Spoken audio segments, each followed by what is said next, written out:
Today, we are talking about really 7 things that we know about money now that we didn't know when we were 20s. Yeah. We were just young pups.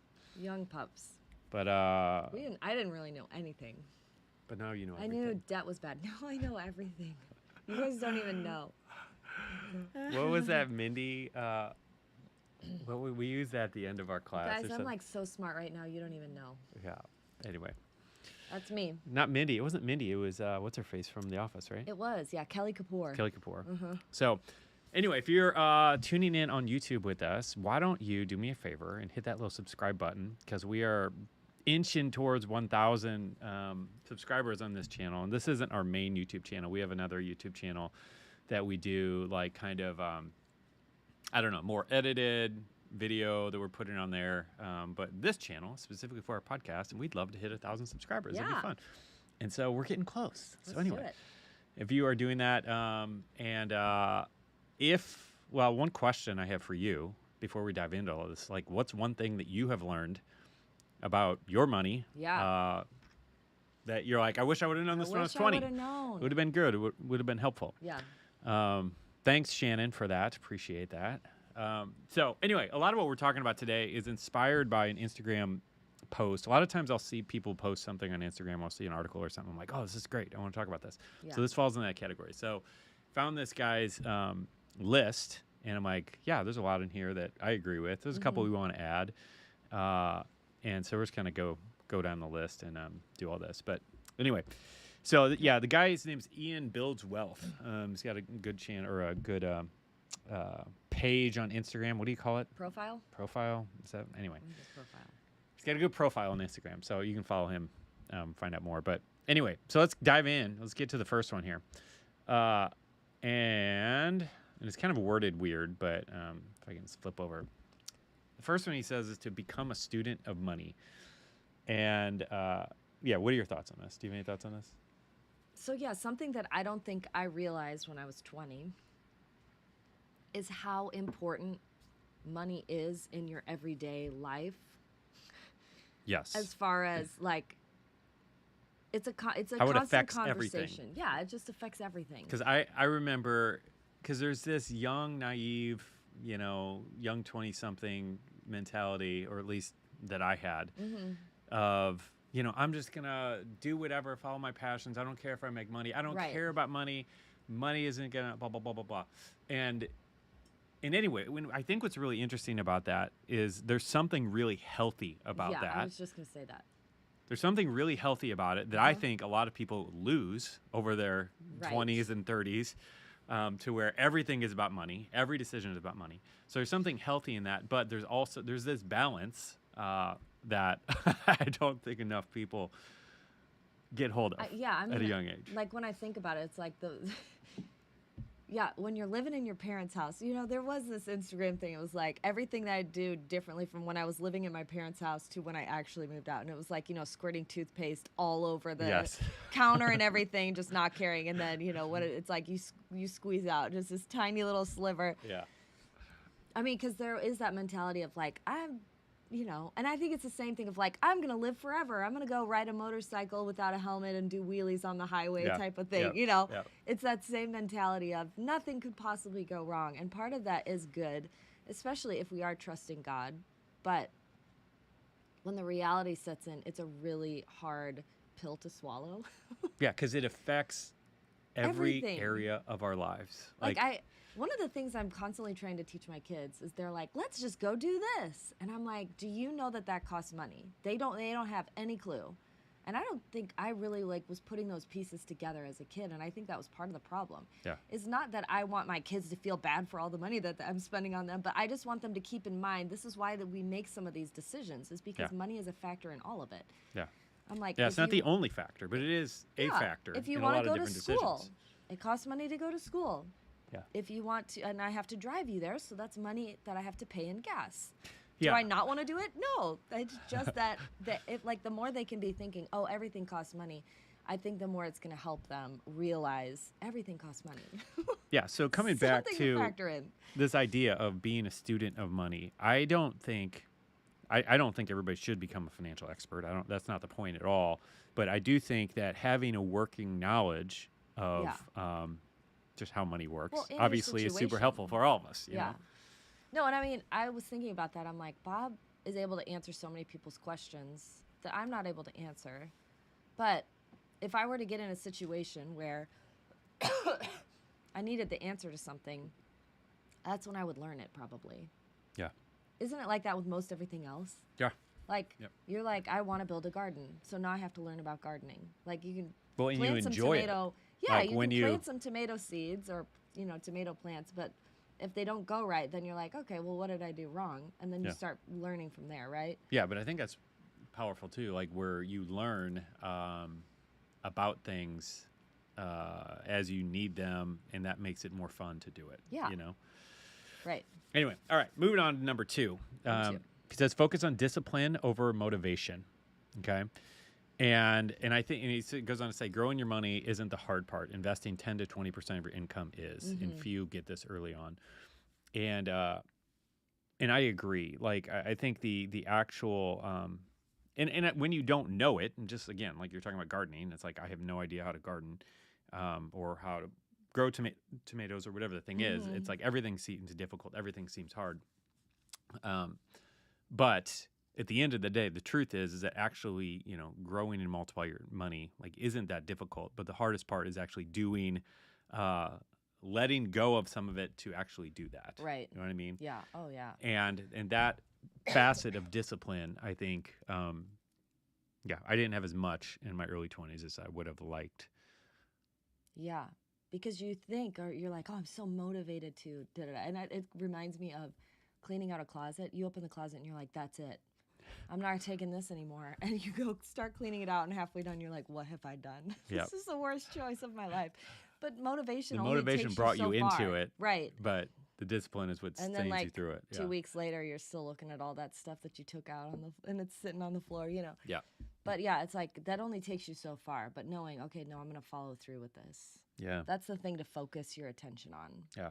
All right. Third on the list is to respect debt. Respect. And I love what he says here. The world will make it easy for you to borrow, and the world will also make it difficult for you to pay back. Respect debt for what it is, a tax on your future. Yeah. That is true. Like we call it the gotta have it now tax. And it's not always that, I don't think all debt is a gotta have it now tax, but a lot of it was for us. Oh, for sure. For me. And in my early 20s, I didn't get that. Yeah, and then sometimes some cases that's worth it to pay. I need a medical attention. Yeah. I have stitches in my knee. Right, I need stitches. You pay the tax. You pay the tax. That's fine, right? Like it's worth it in those instances. It's just when you're like, I really need that dress. I mean, I think about this a lot. Every time there's a new event coming up, I think, man, I need something new to wear. And it's the dumbest thing. It's like, why? These people have never seen my entire wardrobe before. Why do I feel like I need something new every time a new event comes up? But there's that thing of I got to have it for something, for this reason. It's like I More have to importantly, like why do we care? Why do we care? Why does it matter? Why does it matter that you've worn the same dress to events multiple times? I mean, I'm not. I don't know. I know, isn't it weird? It is. It's weird, but it's definitely something that's there. Yeah. So All anyway, right. number 4 on the list. 4. Small amounts invested can go very far. And he gives a couple illustrations here in which, if you invest $200 a month starting at 21, you'll have almost $700,000 when you retire at 65. That's super easy, $200 a month. Now, if you invest $200 a month starting at 37, you'll have just under $200,000. So 700,000 versus 200,000. I've seen some really cool illustrations. I think these are so powerful.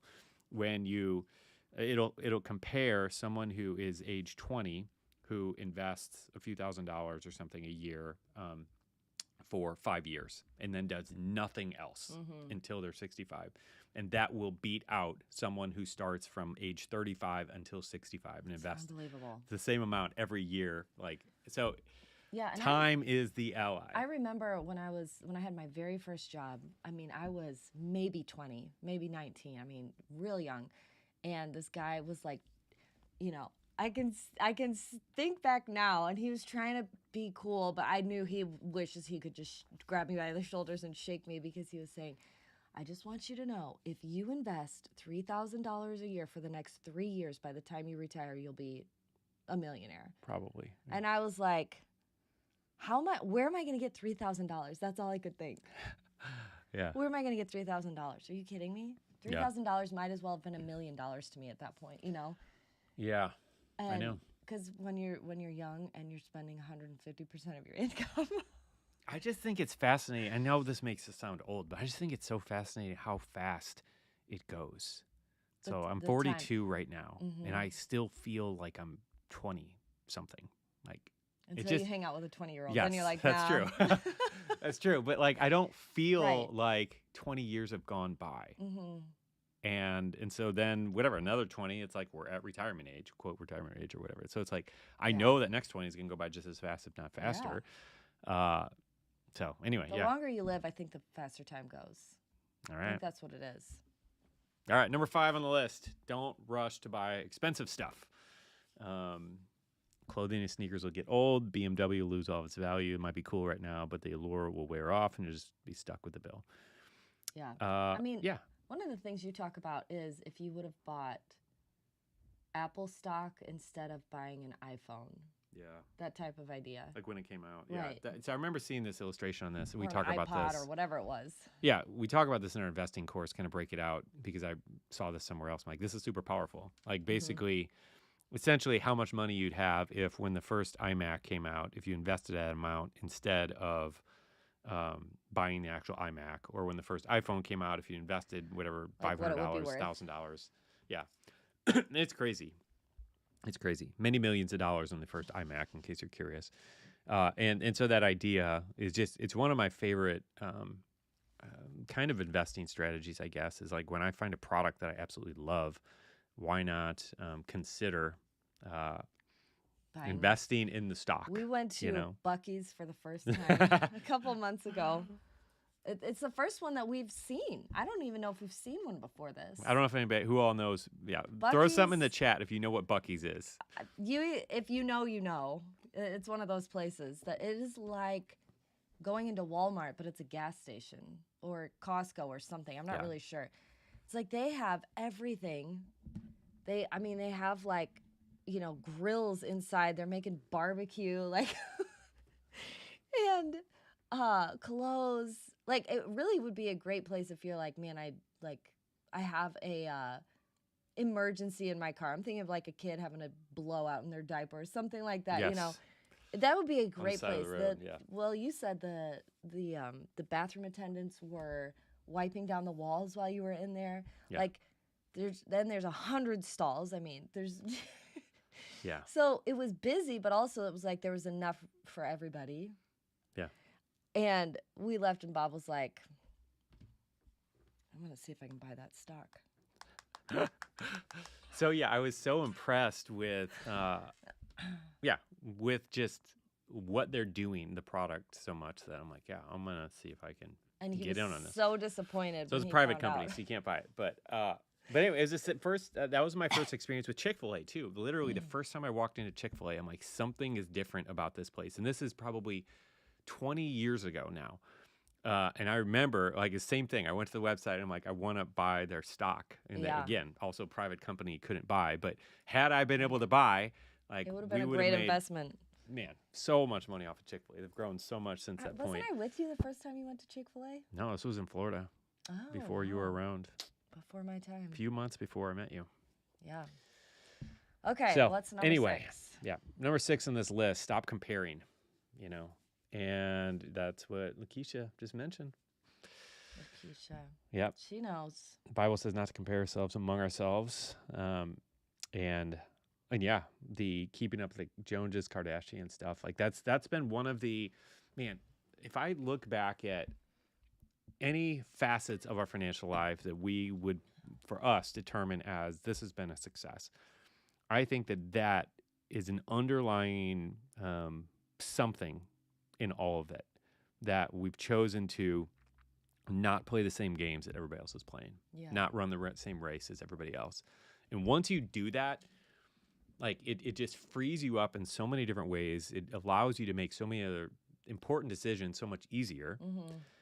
and sets you up for a path for success. I mean, this was something I feel like I got pretty young. This was a lesson I feel like I got pretty young because I just was I was never the coolest. I wasn't the prettiest. We didn't have the most money. Now you are coolest, prettiest, and I mean, I don't know about the most money, but But it was like there were so many people that I felt like would try and prove that they were better than me. And I was like, you don't have to prove it. It's clear that you're better than me. You're smarter than me. You're whatever. you win. You Just win. let it go.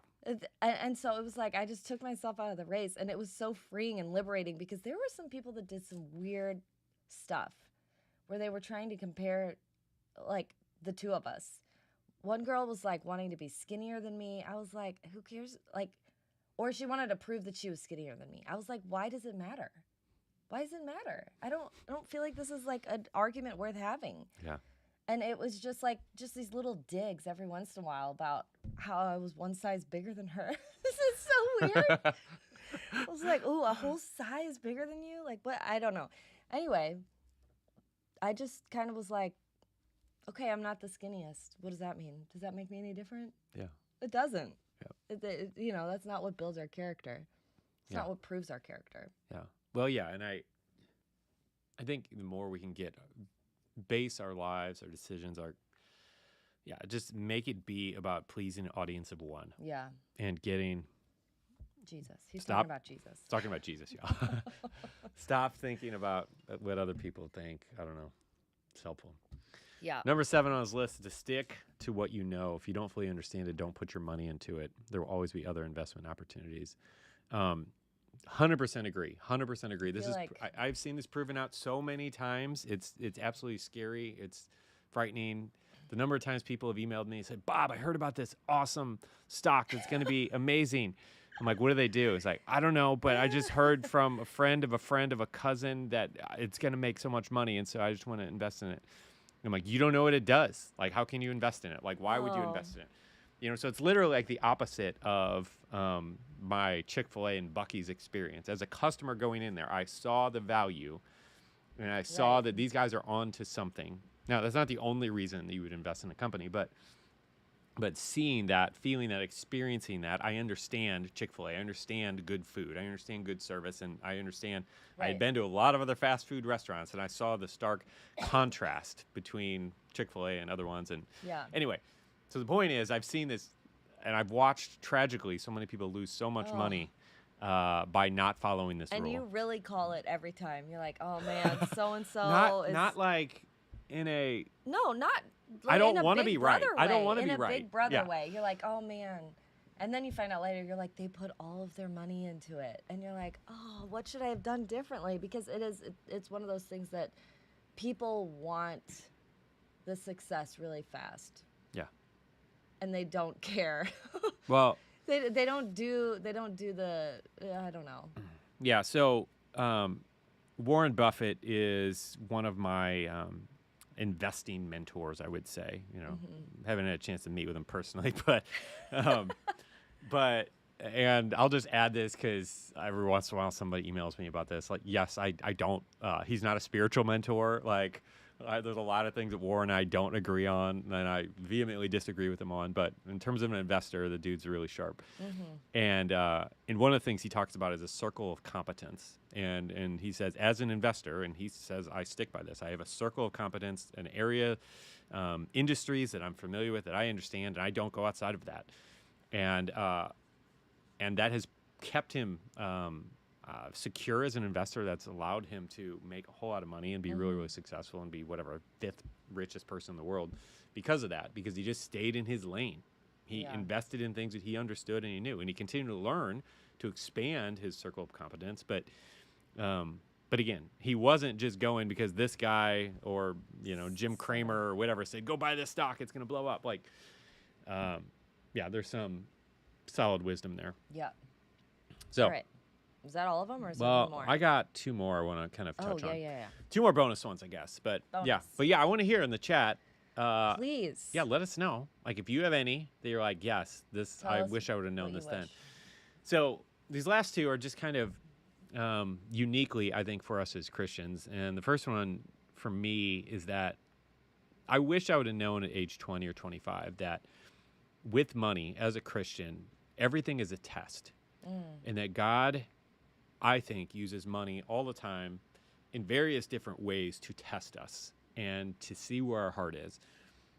And I think when you understand that, it puts things in perspective. And so when you see things going bad, poorly, like financially, it's just challenging right now, that's a test. This is an opportunity to pass that test. You know what I mean? And in the same token, like when things are going well, like this is a test. And so what are you going to do? And I think God just wants to see that and reveal that to us, Yeah. to allow us to graciously see where our heart is so that we can ask him for help, Well, and I love how our pastor talked through testing. She did this as one of her sermons, and she talked about how testing was really just an opportunity for promotion, right? Like, not so much, and I tell this to my kids all the time because we homeschool, and they're like, oh, I don't want to do the test. And I think they immediately have this thing of, if I get it wrong, then I feel ashamed. Yeah. And I'm like, but all they're really doing is trying to figure out what you know and if we need to review more. You know what I mean? Because that's how the algorithm for their thing is set up. Yeah. Do we need to keep reviewing this, or do you have it? Are you solid on this? And yeah, I mean, I like that idea of it. I like looking at it that way and framing it that way in my mind so that I don't go through like thinking, oh, well, this is just to prove me wrong. This is just to make me look stupid. This is just which is kind of how I felt about it in the past. Yeah. I don't know about you. Oh, absolutely. Yeah, I mean, my school experience did that to me. And so I think that's also an important point to understand that that's not the way that God does testing. Right. And that's not the way that he's viewing it. He's just not trying to like make us feel bad, but to, I think, reveal where we are and where we can grow. Yeah. And that's how we improve. That's how we become more like Jesus. Yeah, absolutely. So I think had I known that in my early 20s, that would have been helpful. Yeah. All right, what was the other thing? The last one for me is that if I would have known this, just as Christians, we have an unfair advantage when it comes to money. And I feel like most Christians don't get this, don't understand. But we live in a world with so much noise and chaos and so many people screaming at us about getting rich quick and about whatever, just borrow everything all the time. And like we're being inundated with all these foolish messages, while the Bible has specific, really, really concrete and specific financial wisdom for us that if we just follow that, then like we're going to be set up well financially for life, and more importantly for eternity. Like we're going to be very, very grateful when we cross over into heaven, based on what we did on earth. And I just had no idea. Like I thought maybe the Bible had some verses about money, but I never really understood and thought, if I actually literally make my financial decisions based on what the Bible says, even though it feels old, even though it feels like it's going to take longer, even though it feels like all these different things, if I just do that, then I'm going to have a very healthy, satisfying financial life that I'm going to be able to impact a lot of people over the world. And I just didn't get that. I didn't know that. And I feel like I'm still like grasping that and understanding that on a deeper level. Yeah. But there's so much there, and that's and that's part of why we wrote the book. Like, how do we extract some of this wisdom out of the Bible, right? And put that into 21st century terms for people to grab hold of. Absolutely, yeah. And I think one of the things I wish I would have known is how easy it is for money to sort of consume your heart. And yeah, that's good. To kind of be the center of your attention. And, we know that the Bible talks about you can't serve God and mammon, and all that stuff. And there's the rich young ruler and trying to fit through the camel through the eye of the needle. Yeah. There's all this stuff that makes you just feel like I'm doing something wrong all the time. Yeah. And I wish I would have seen it as the Lord's guidebook rather than a finger pointed at me. Yep. Yeah. about him just saying, I actually just want to walk you through this so that you don't fall into these traps. Yeah. You know? And Yeah, I mean, wish what would've what is known it? that. John, isn't it 3:17 or whatever? It said Jesus didn't come to judge the world, right? Yeah, But to save us. to condemn the world. Yeah. Mm-hmm. So like that, and I think it's so easy to get into that Pharisaical mindset Mm-hmm. and and just assume that that's what all of the Bible is just finger pointing, Yeah, when really it's a love letter, right. Um, Yes, and I it's love like, and that. it's an instruction manual. Like that's what's so powerful Mhm. about a lot of this stuff. But anyway, Absolutely. so those are our 9, 10, whatever. I don't know what number we ended up on. I know.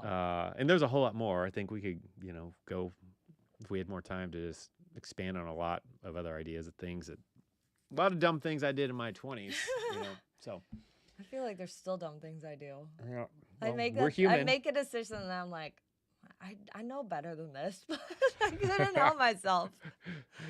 We're I human. mean, yeah, it's the flesh. We're always fighting the flesh. Yeah. Can't get around it. So Anyway. all right. Well, thank you all for coming to hang out with us today. If you haven't already, give us a like if you are enjoying it. Hit the subscribe button. thumbs See if up. we can get this up to 1,000. And I think that's all for today. Yeah. And Have we'll a see great you next day. Thursday at 1 Next p.m. Thursday. Central. We're streaming to now YouTube and Facebook and maybe Twitter. I'm not sure. What about Yeah. Amazon or something? No, that's not happening right now. Never mind.